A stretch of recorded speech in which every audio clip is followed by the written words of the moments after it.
Panajiri gatimeve ishte organizimi i shkollës Pandeli Sotiri sot në ditën botërore të ushqimit. Nxënësit kishin përgatitur së bashku me nënat dhe gjyshet gatime nga më të ndryshmet, që nga ëmbëlsirat e deri te qifqit e byrekët, duke i dhënë mundësi njëri tjetrit të shijonin ato, në këmbim të një vlere lekësh. Ideja ishte që të hollat e mbledhura të shkojnë për fëmijët në nevojë. Unë bashkë me mamin dhe me gjyshen kishim bërë çaj çokolata me banane dhe me biskot.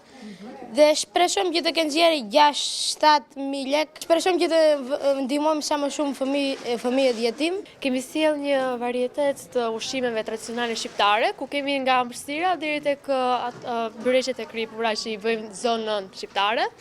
Dhe gjithashtu kemi sjell dhe më afër traditën shqiptare tek nxënësit.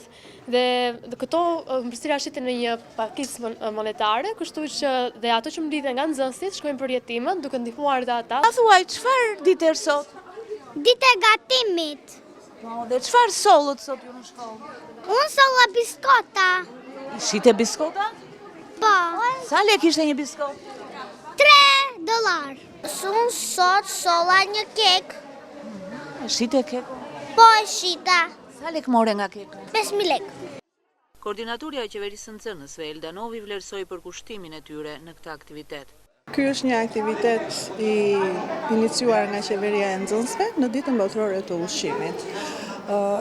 Është një aktivitet tepër i rëndësishëm për ne, sepse ne duam të krijojmë një ulitse me nxënësit, shkollën pra, komunitetin, prindrit të gjithë bashkë. Dhe ndaj për ne kjo ka një rëndësi tepër të madhe.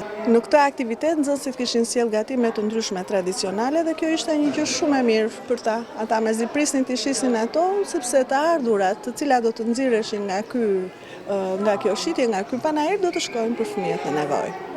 Në gjimnazin gjuhësor Pandeli Sotiri në Gjirokastër mësojnë dhe edukohen 170 nxënës.